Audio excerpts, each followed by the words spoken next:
You made a radical prediction in your piece in the Foreign Policy magazine that a second war between Israel and Iran could erupt by the end of the year, within the next few months. Are you still sticking to that timeline?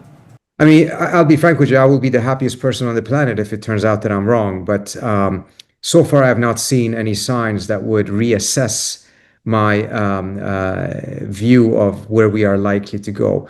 One factor that potentially will complicate this is the fact that the Israelis overreached with their attack on Doha.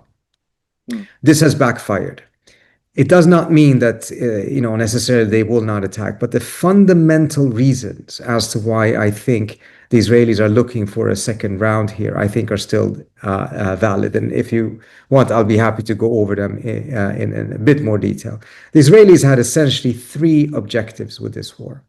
One was successful, the two others were not.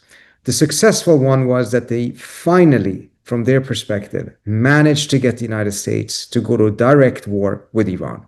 This is something that they had tried for more than 20 years and they had failed. Now, finally, they did. Trump went into the war. He bombed Fordo and Natanz.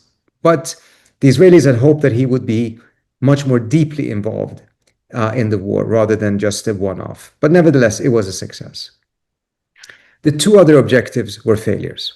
They thought that they could decapitate the regime, similar to how they had managed to inflict significant damage on Hezbollah with the pager attacks.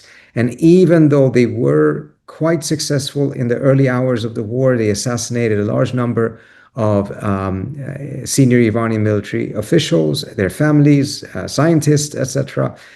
These were nevertheless rather quickly replaced, and Iran's command and control was never really fully disrupted.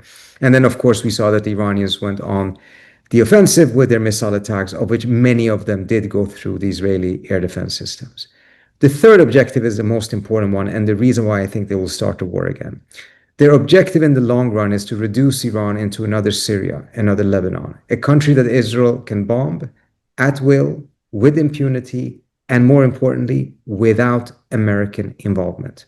Right now, they cannot do that. They have to have extensive American involvement to attack Iran because of Iran's missile capabilities that they need the Americans' support for defending against. And I don't think the Israelis thought that they would be able to reduce Iran into Syria in one attack. I think they, from the outset, thought that there would be several phases to this war. But I think they thought that they would have achieved more in this phase than they did. But having started it now, they cannot afford to stop from their own standpoint, because if they give Iran too much time, Iran will rebuild its air defense systems, perhaps buy better ones, perhaps manage to get rid of some of the Mossad presence inside the country, and eventually will also hit the American midterm election season, which will complicate Israel's calculations and Trump's calculations.